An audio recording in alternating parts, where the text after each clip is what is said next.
We're very excited. So this is our second CX Energy. First was last year in San Diego, just as listeners last year, so we're so excited to share. It was an incredible group last year, so we're very excited to be able to contribute to the group this year. We're going to be talking about implementing automated building automation commissioning in schools and campuses, two great case studies around what it takes to implement, what the benefits are, the labor savings, the economic opportunity for you, for us, for and the benefits for the owners. Before we go to this slide, I opted to use my screen here just because I have some notes and things. What I don't have in here is the customary reminders around signing in, for your credits, doing the survey at the end. So just the standard disclaimers you've seen pretty much all day, if you wouldn't mind taking care of those if they're interesting to you. My name is Sahil Chandrani, controls person by training. The last 20 years, all I've done is controls. That picture is a AI-generated headshot, right? You submit a photo, it makes you look pretty. That was probably me several years ago before I started stress eating Snickers bars at 2 o'clock in the morning. But I recommend many of you take advantage of AI. It'll do you more favors. I've had the opportunity to work for really large enterprises, mostly controls companies. So working for a company called PingCx today, about a year into our commercial journey, on the startup front is an entirely new experience for me. So we're very excited. I think we've made some great progress in the last year. Automated commissioning was a topic that was really hot last year. I've heard it come up several times already today. So hopefully what we share is new and exciting. If there are questions, my style is very different than many others. Please feel free to interrupt as we're going. I'd love to tackle topics right as they come up. Everybody can hear me okay? Perfect. So quickly, I'll just go through some learning objectives. These are very likely things you have seen in the past, or on the session description. What is autonomous commissioning? How do you implement? What is the process to get it started? We are attempting to make the phrase lifecycle commissioning a more sort of popular thing in our lexicon. I think it's very self-explanatory, but we'll take a minute here to define that. And then the reason I'm sure all of you are here is to see some examples of implementing the technology.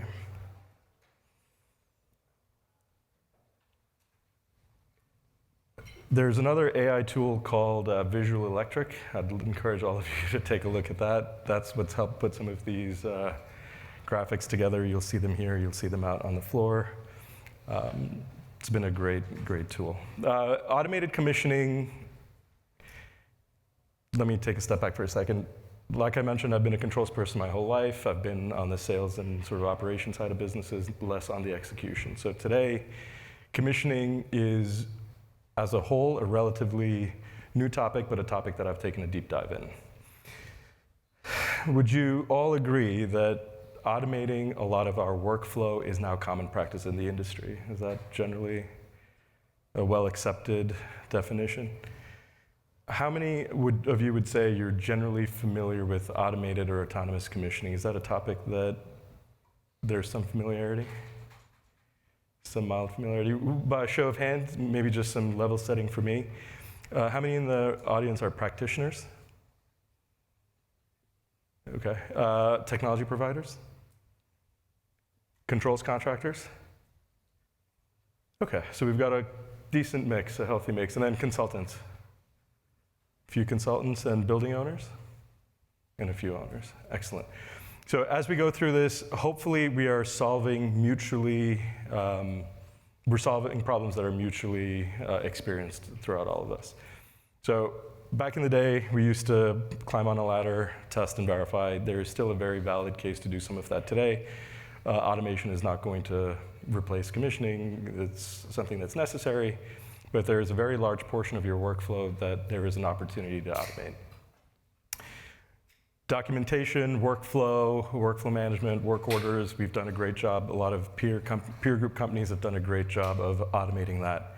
What we're proposing now is that next step where let's automate the actual work, not just the documentation. I do, many of us do, use autonomous commissioning and automated commissioning interchangeably.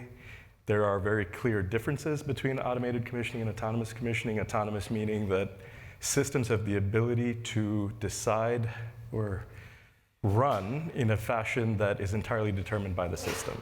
So is this the right time to schedule a test? Should we write a test? How are the tests written? How should we execute? What data should we collect? And where should we send the data?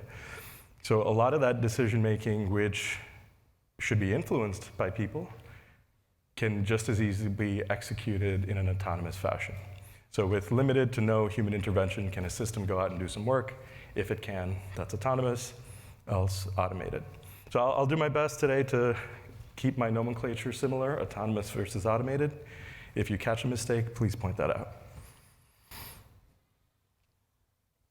Following along? Perfect. Probably goes without saying, as a controls contractor my whole career, we are usually the last trade on a job. Usually the clock's ticking against us. Let's wrap up the work, let's move on. That is also historically the time when the commissioning trades are at their peak of productivity. They need to sort of work through. Would people generally agree that if they had more manpower, they could do more work? Generally, yes. Have you had to decide how much of a project to commission based on how much time you had left on the project? A bit of a compromise that we're not too happy with, but we kind of have to make. And then complexity. Do we generally agree that systems and buildings today are more complex than they were even 5 years ago? And that the need to deliver not just a better quality project, but a technically accurate project is probably more of a need today than it has been in the past. I'm glad you guys see that this way. From a control standpoint, we see this all the time. Projects are just getting more complex. We need to do more. We have less time. We could likely do more work if we could. One of the things I appreciate the most about the commissioning trade as a whole is that ultimately this is a QA/QC process. We are obligated to, we are willing to, and we are happiest when we deliver a quality project to the owner. When we have verified more systems than we normally could, we are at our best. And so today we'll talk about a few examples when delivering 100% functional testing of a mechanical system rather than a sampled portion of the system is possible in less time, creating more opportunity for all of you in the room.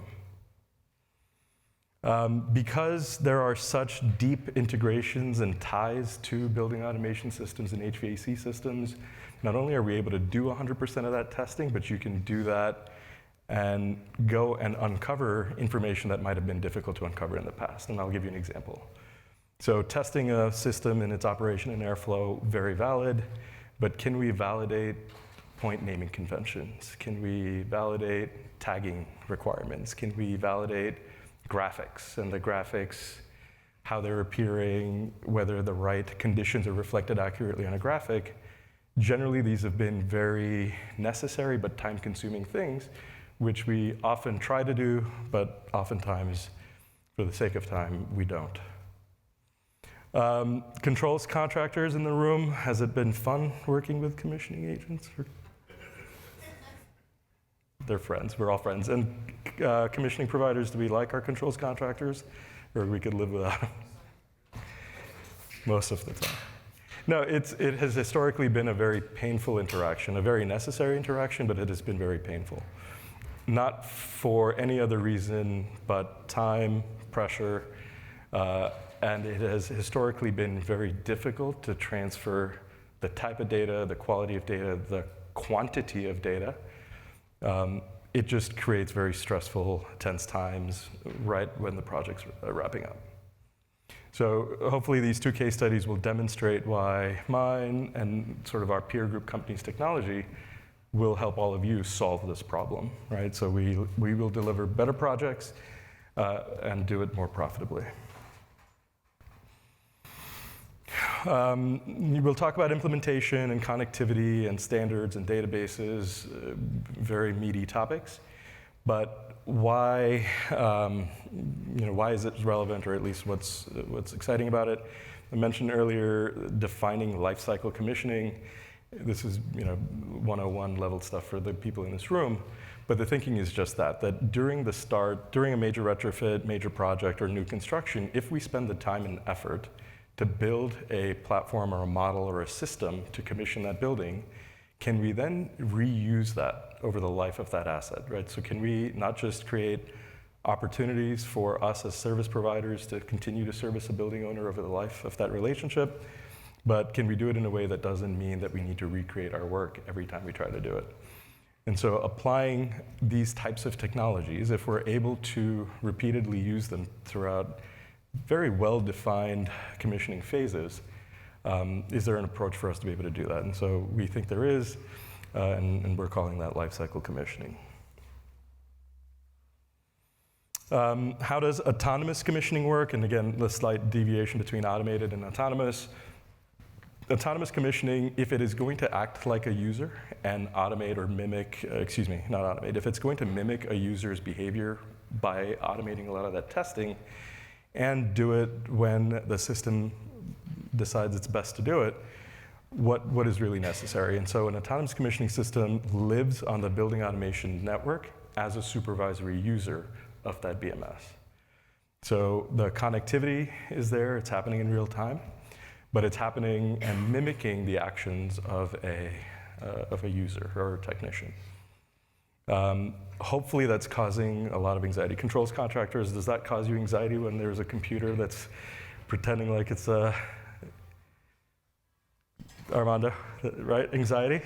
You're probably more used to that, but it should. There should be a lot of care and attention given to systems when these sorts of permissions are granted. But again, hopefully we prove to you why ours and others like us have figured it out where we are able to automate a lot of this work. Another thing that's really necessary in an autonomous system is the reduction or elimination of manual work by the user. And so I'll give you an example. Today, we take a sequence of operation. We've spent a lot of time and effort throughout our careers to write our functional testing to ease our work. Is that valid that we have either, let's call it, a less sophisticated Excel way or in some sort of sophisticated portal, but we have figured out to write our test scripts. Generally, everybody has their tests written out a certain way. When a new platform is put in front of you, does it cause you anxiety or at least some concern that some of that work needs to be recreated? Potentially. Tools that are supposed to reduce your work, they should have the ability to help minimize that transfer of data as well. So we think that that's an important distinction in the ability to take our sequence of operation, our databases, our point structures. Hopefully we've followed some good discipline in the naming conventions and in tagging, but that shouldn't slow us down. So systems should be sophisticated enough to ingest that information, make sense of it, and present you with the work that it's done in saying, this is the data that you uploaded, these are the systems in this project, here's the functional tests we think you should run. Once you've reviewed it, give me the green light so we can go and do this testing. And then I think one of the more important reasons for why we do what we do is to deliver good quality reporting to document all of the work that was just done. And I think that the autonomous commissioning platform that you decide on should give you the ability to not just represent the work that was done, but let you then customize it and display it in a means that's most relevant to you and your audience.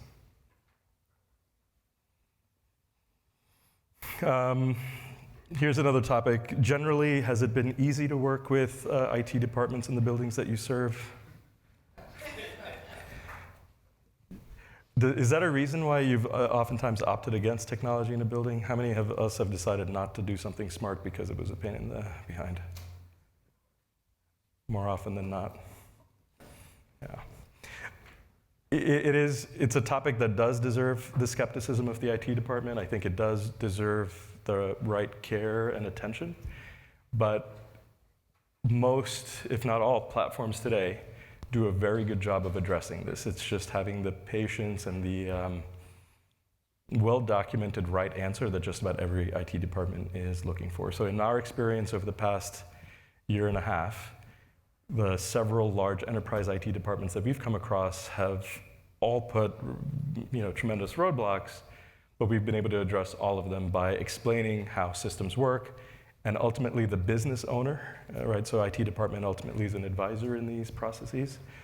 The person who's actually taking the risk, they understand sort of the value behind it, and that the risk is actually a pretty minimized, calculated risk. And so the right security infrastructure, I think, is a big consideration that's worth time. It is not likely that we encounter a lot of, let's call it, legacy protocols, especially new construction. We will see it all the time in a retrofit or existing building scenario, and so having the ability to work across multiple protocols, I think, would be an important consideration. And then lastly, let's call it a unified network architecture would be one consideration. I don't think it should be a limiting factor as you consider autonomous or automated commissioning solutions, but certainly worth a consideration. How much of the work that we do in the room is generally new construction? Some retrofit, more retrofit, and how many of us serve existing buildings? Okay, so just a fairly even split of different types of work.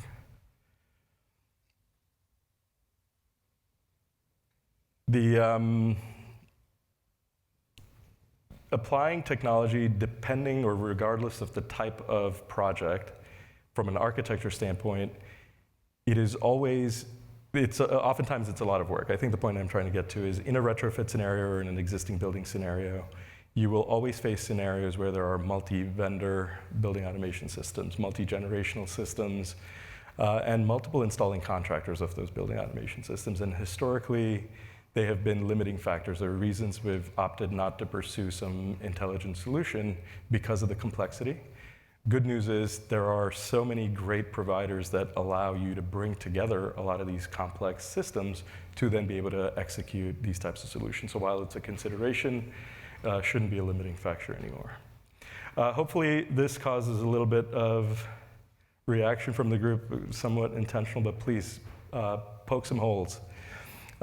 Traditional commissioning versus automated commissioning. So this one, very nervous, relatively new to this audience, but I'd love your feedback. Sample-based testing, is that pretty much the norm? We're all sampling a portion of our work. If you could do 100% of your functional testing, would that be desirable or unnecessary? Desirable? Competing or conflicting views?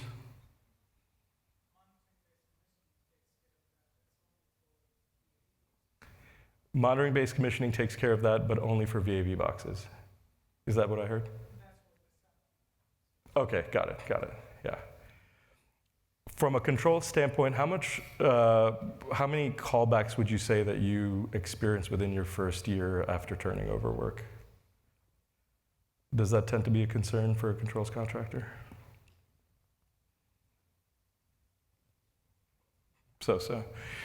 Generally, that's kind of what we want to avoid. We want to avoid, by doing 100% functional testing, when you turn over that building to the owner, that first year is in fact fine-tuning and making sure that the building's working the way they expect, rather than calling your trades back in to fix things that they should have caught. Trended data versus real-time physical functional testing. Is that controversial? No, it doesn't seem like it. Point-in-time verification versus a continuous commissioning sort of approach to construction. Does that excite people or does that cause anxiety? Okay, mixed reaction. Fully automated documentation. Does documentation generally take a lot of time or more time than it needs to? Generally. Observation-based versus data-driven, we can tackle that some other time. Fault detection and diagnostics have been around for many, many years. If I were to propose differences between automated commissioning and fault detection and diagnostics, again, would love some feedback from the group here.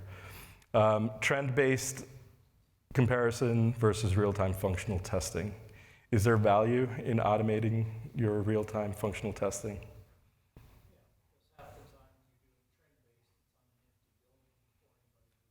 Sure. Is there a concern of analyzing trends that may historically have been influenced by systems that were suboptimal to begin with? Perhaps. So we think from autonomous commissioning, we are big believers in fault detection. We should be the first to say that in an ideal world, there is a very strong implementation of fault detection and automated commissioning solutions in a building. We think that that's in the best service of the owner.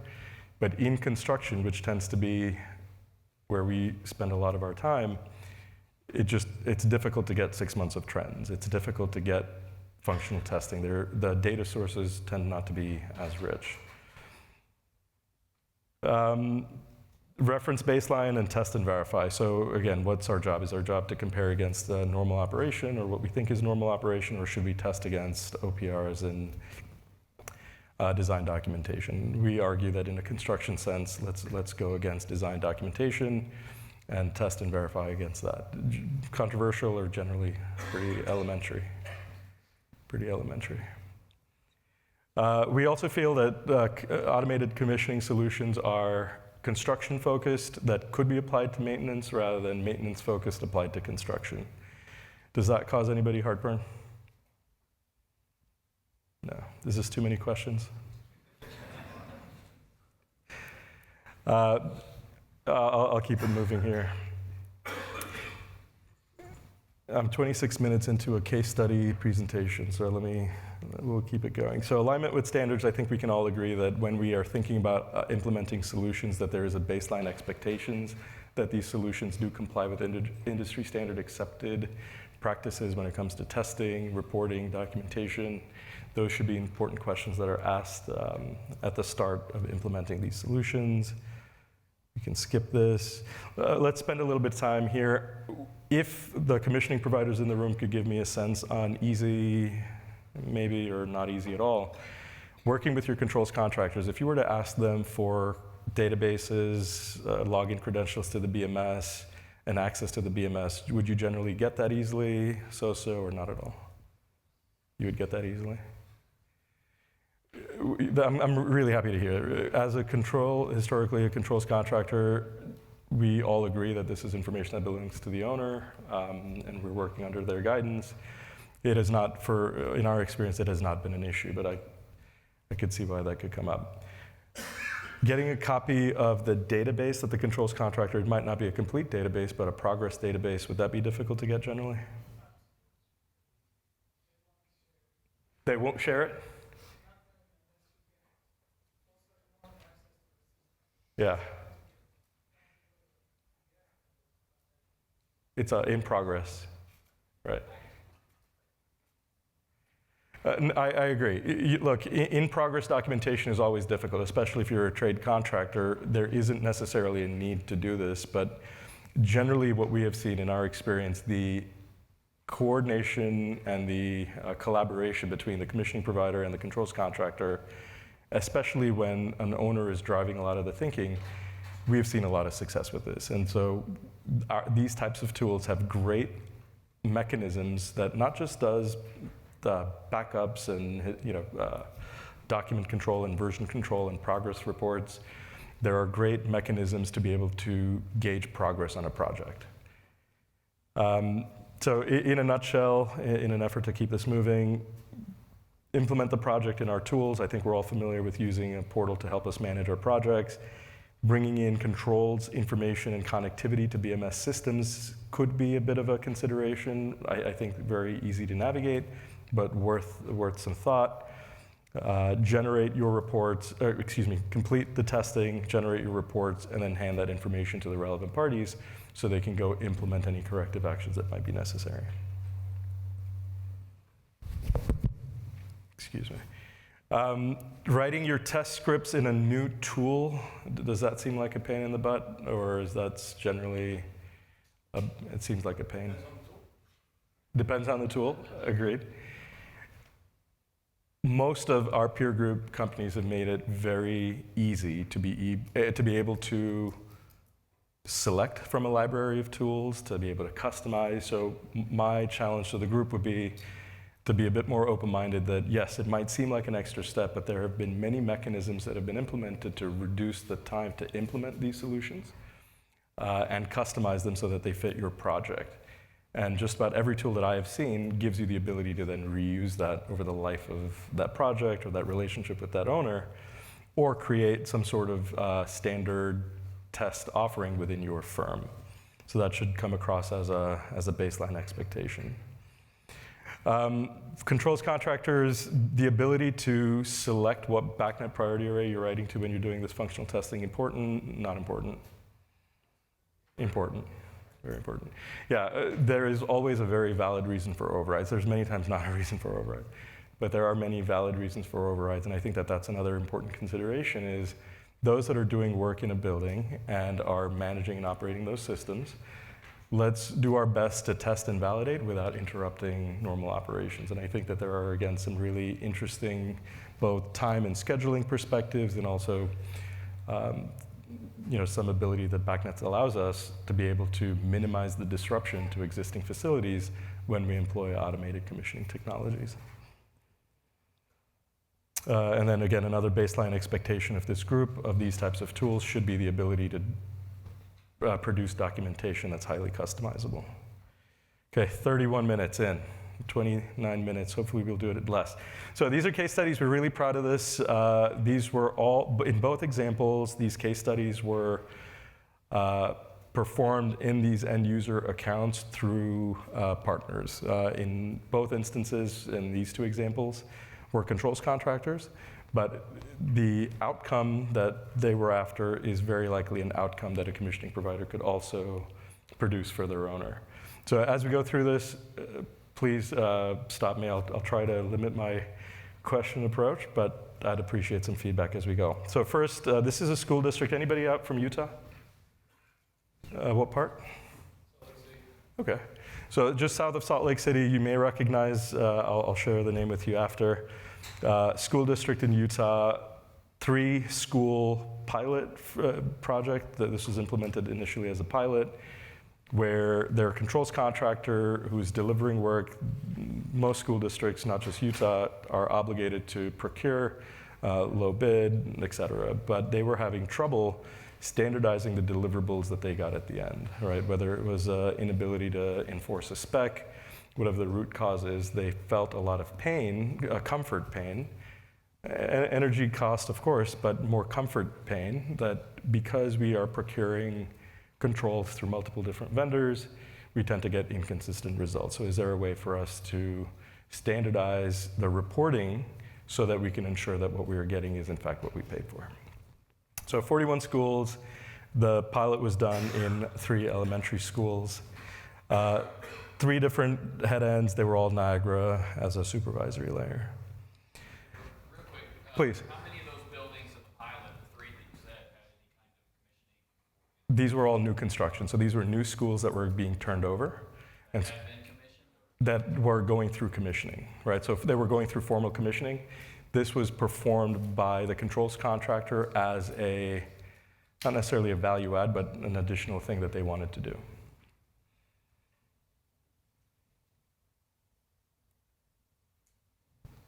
So, yeah, end of summer construction, tight deadline, but we wanted to do a full and thorough commissioning, set a baseline expectation for the school on what these deliverables should look like. With the school, I think they established some criteria on what needs to be on these reports, like how do you quantify minimum complete, and I'll show you some of those deliverables here in a second.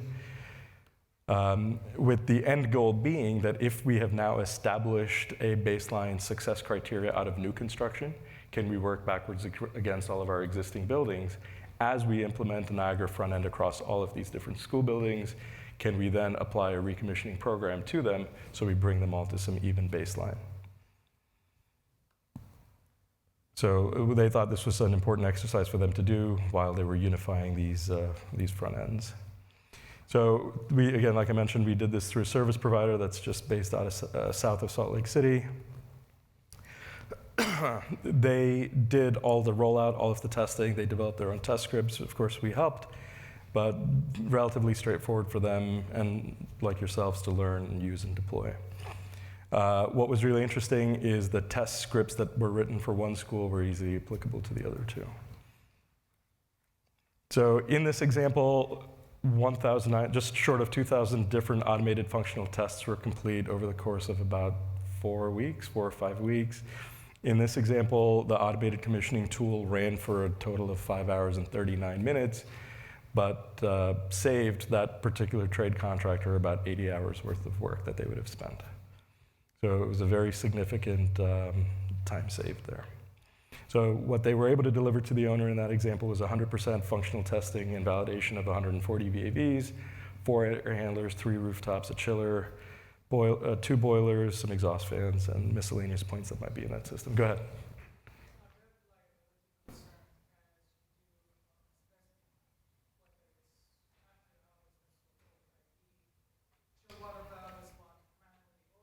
Yep. Absolutely.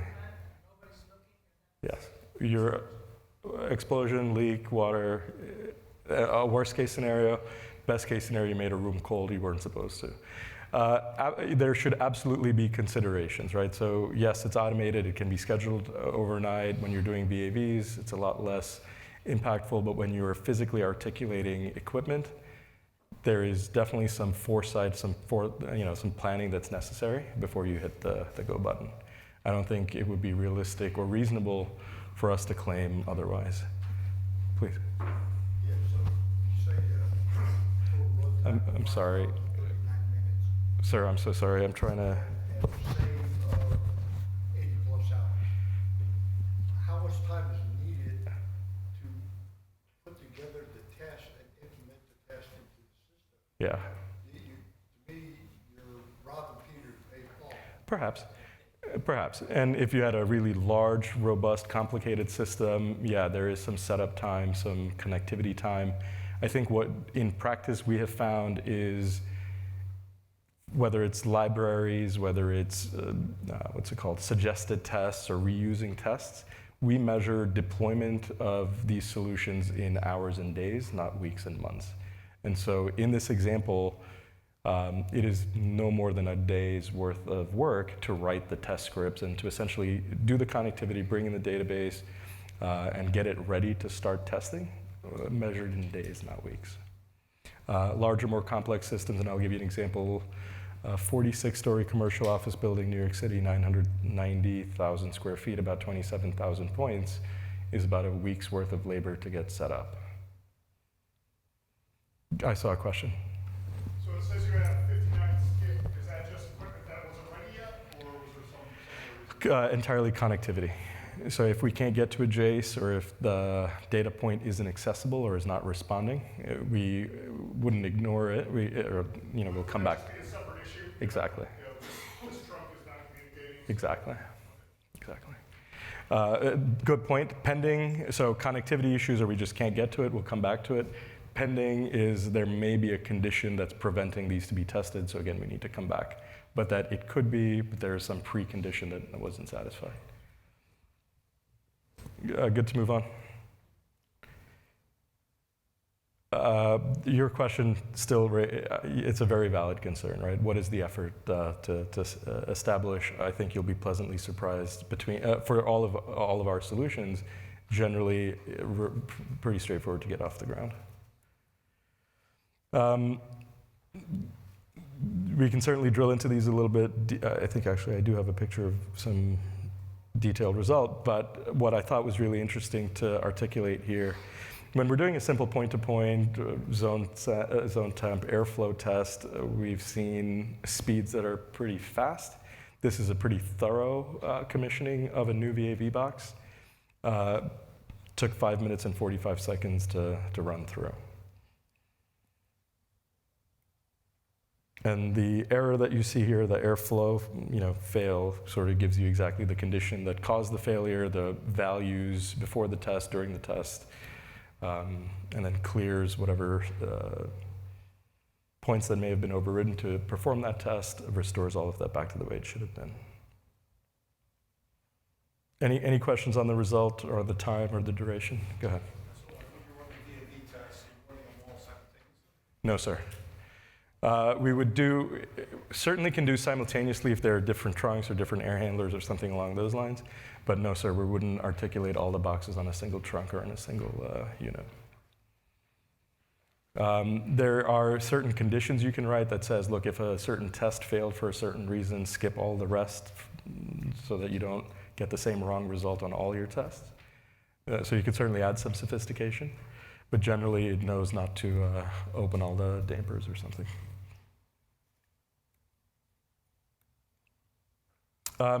So in this example, for the controls contractor, across the whole project was about a 60% reduction in labor, commissioning labor, I should say, and delivered 100% testing of that system. For the controls contractor, this was a win. They were under the gun to turn this over before kids came back. Take it from me, nothing is coming in between me sending my kids off to school after a summer at home. So that was a win. And I think in this example, the controls contractor was able to demonstrate that there is, in fact, a very economically viable solution for them to do that baseline project that they had planned for the rest of their buildings. Go ahead. So you're going through the same functional testing automatically versus manually. That's correct. So that's how it differs from the monitoring-based commissioning. In the sense, what I would say is they're very likely similar applied to different points in the commissioning phases. So for monitoring-based commissioning, you still want to do some functional testing. You're doing it less sporadically or less periodically. This example is very construction focused. So it is very likely that that box may get tested several times over while you're doing other work, right? So it's not a snapshot in time. The approach is that for a construction standpoint, you are doing progress checks, throughout the life of that project. Number one. Sorry. So, biggest issue I've been having with monitoring-based commissioning, right, is that because you get the database on your end, right, when you build your test. A lot of vendors may have a virtual point for that before they can add the actual set point, they have about 2 or 3 virtual points, and that's what's hard for the commissioning agent to figure out, well, which point is the end result, because that's what I want to commission, that's what I want to put in my test. Sure. So how do you deal if you're just getting database, like a SQL database from Siemens or whatever? Yeah. How do you figure out which point is the read point? Okay, very valid. To repeat the question back to you and to make sure I understood it, how does an automated commissioning solution account for virtual points when you're looking at the entire database and you want to do some functional testing against that database? How do you decipher a physical point versus a set point versus a virtual point? But also more on deciphering what does that point mean? Fair. Which point is the one you need to use? Okay, fair. So I'd say that a bit of a complicated answer, which I'll try to summarize as best I can. 2 things. One, when we're doing functional testing, much like the user or the technician or the commissioning provider when they're at the terminal, they may use 3 points to sort of calculate and then accomplish a command. But you're doing it today manually by commanding that point on the front end. And that's what this system is doing. The system is commanding that point much like you would normally. The entire sequence or that virtual point, the calculated value, whatever is happening in the back end of that BMS system, that will happen anyway. And The building information guy is the one who's already putting on the graphics the right form, so I know what he's doing, right?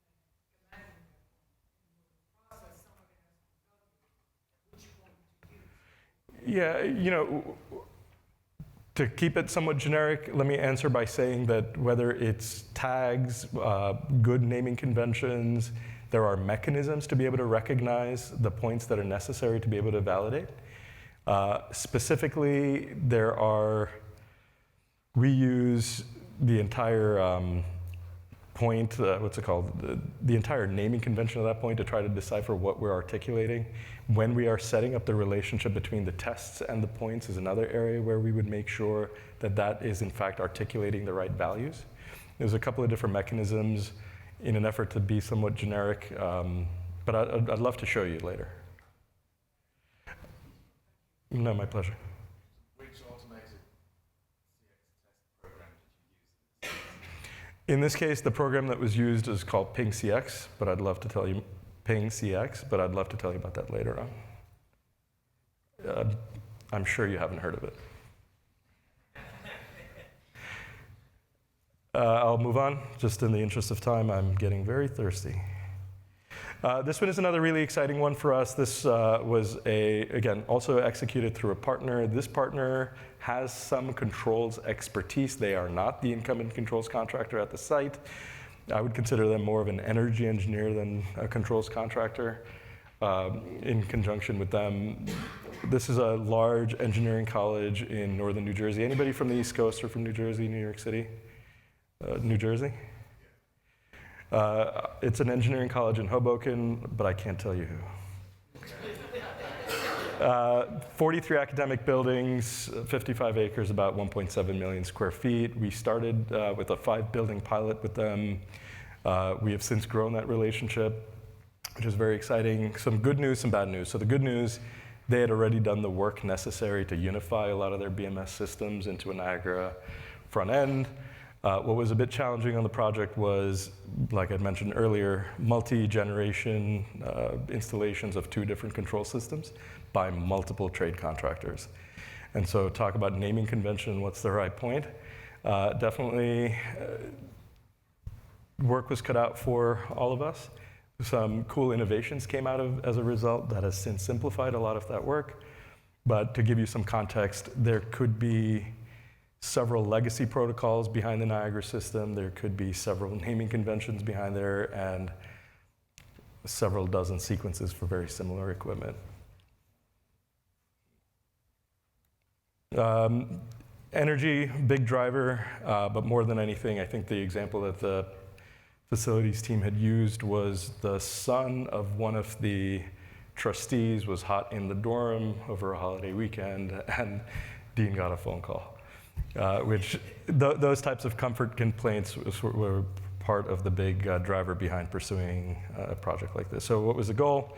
One, there was a big desire to unify and homogenize a lot of their points data. That this particular university, big appetite for advanced analytics, fault detection systems, they just didn't know where to start. And it was a little overwhelming that if we wanted to implement something more sophisticated in our building, it seems like it's a very big lift, which was a big financial commitment that was proving to be a bit challenging.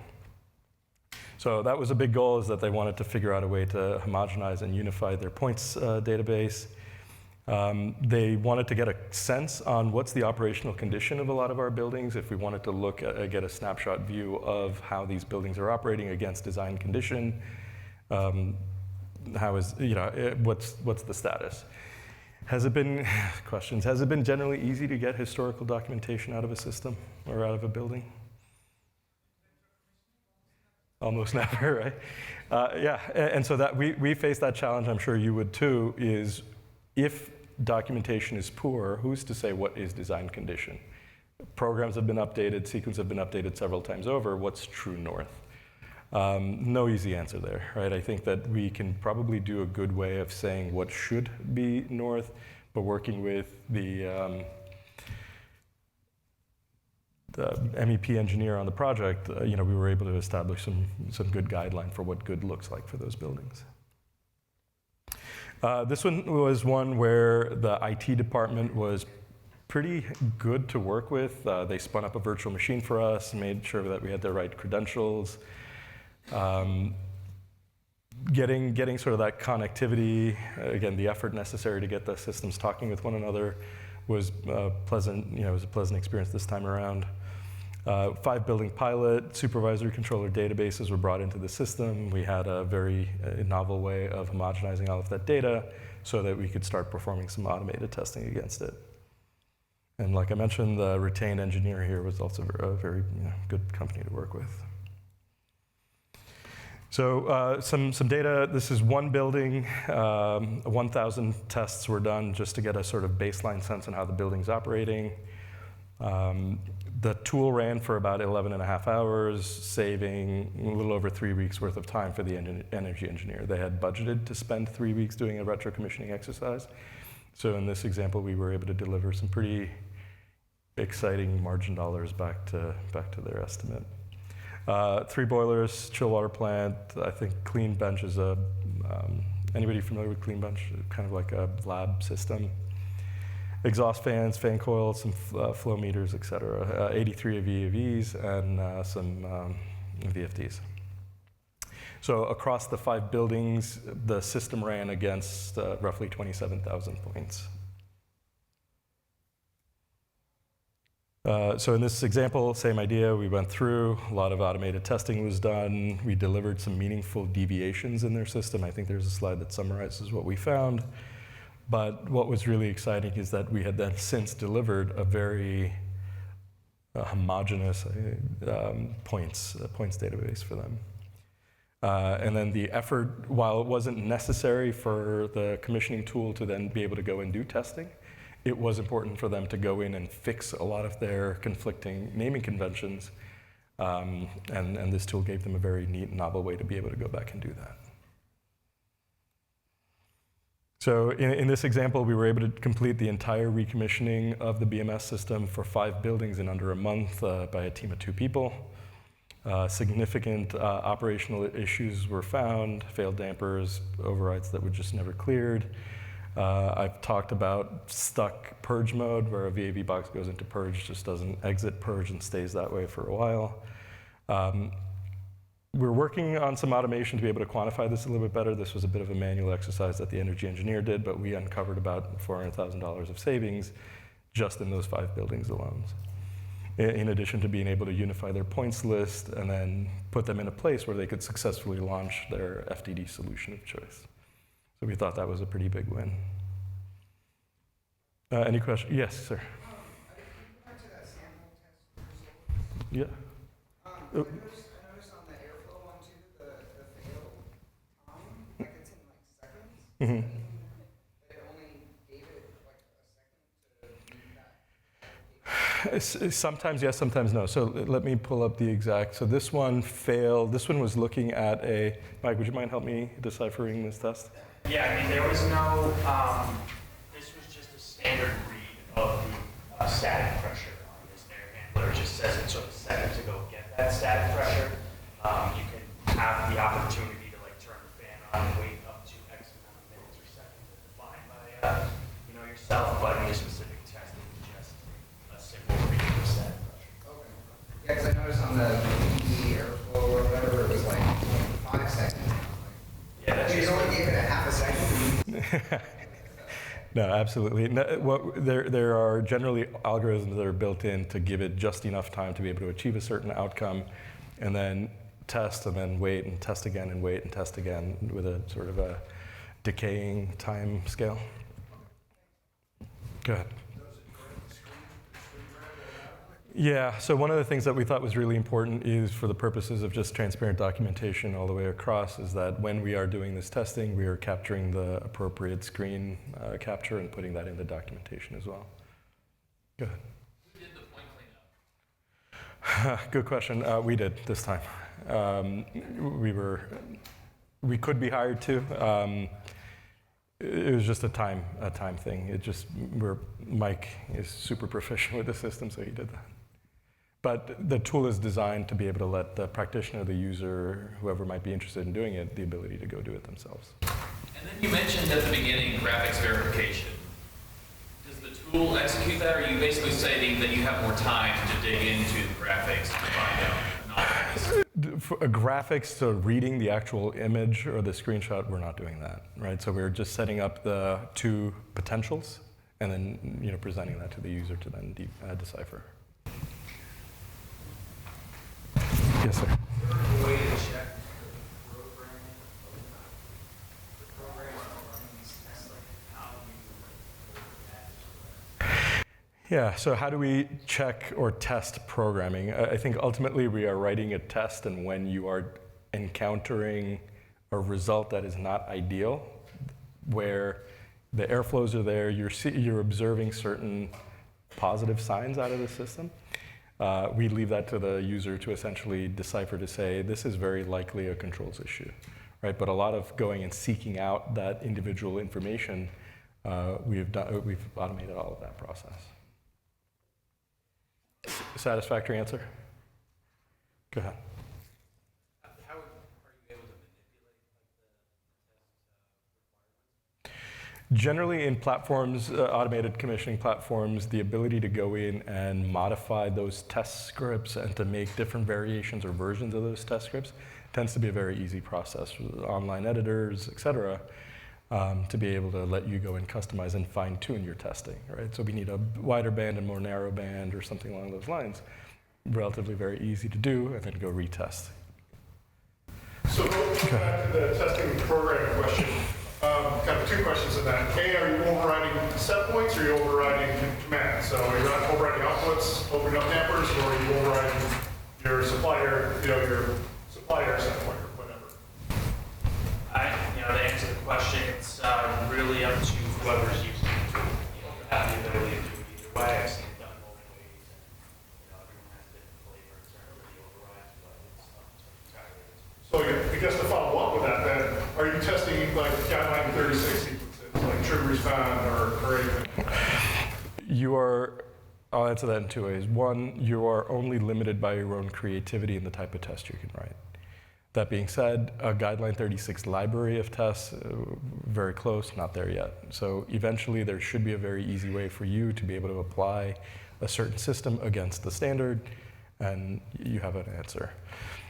We were just presented with an opportunity, an end user driven project where they've got two separate consultants developing the new sequences for this one building. Why there are two consultants doing it, I have no idea. But they're trying out two guys, they'll write the sequence, and what is pretty exciting is as they're implementing the new sequence with the incumbent controls contractor, we'll go and test and verify that that sequence is in fact successful or not. So before they go implement across an entire building, we'll give them a real-time result. Yes, sir.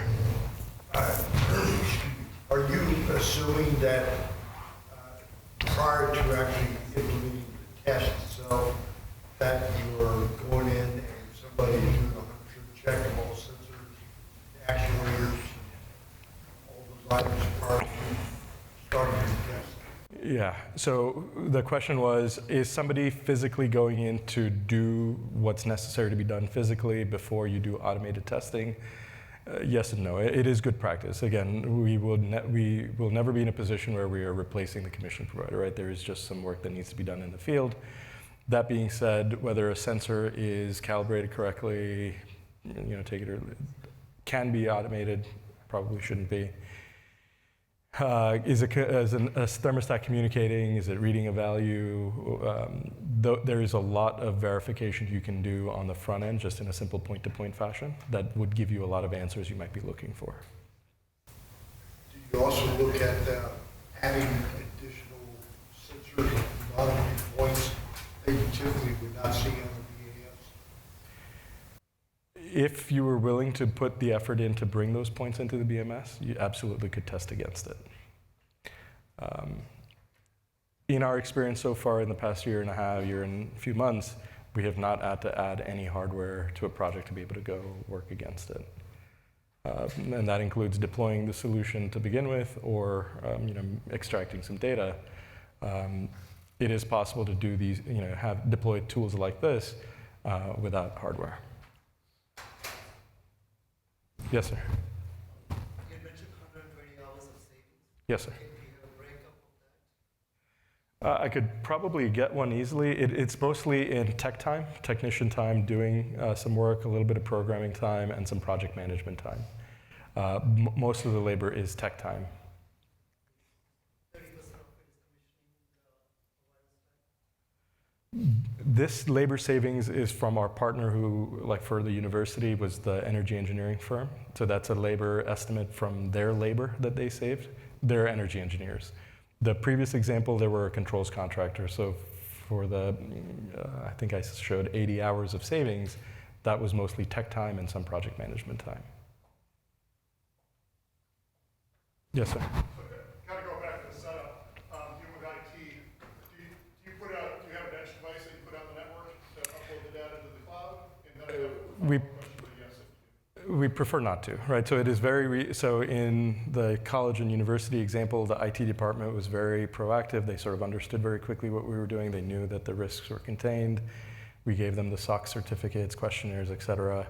So for them to spin up a virtual machine for us to be able to do the testing and data collection, that was a no-brainer.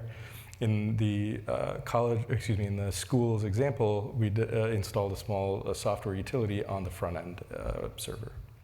So what do you do if and or when you have the IT departments that aren't very flexible? Yeah. So for instance, I'm not talking about federal government, we're never going to be able to do stuff. But I've got some issues that Yeah. I have easier time getting information up from hospitals Fair. with HIPAA stuff than I am with. And I think that would probably that would be the valid reason why we would say yes, go ahead, find a mini PC that meets the needs. Again, at the end of the day, the data transfer is so minimal, so there's not a lot of traffic, and the packet sizes, et cetera, are so small, and the compute's so simple, you don't need a sophisticated machine. But if you had to, yes, then you'd put a small mini PC somewhere on the network. From a technology provider, we would love for you to find a different way, but if that was the easier way, then great. Questions? What's the first beer we're drinking out there? Whatever you're buying. I love it. I love it. I don't know. I have 2 tickets. Thank you, guys. Appreciate the time.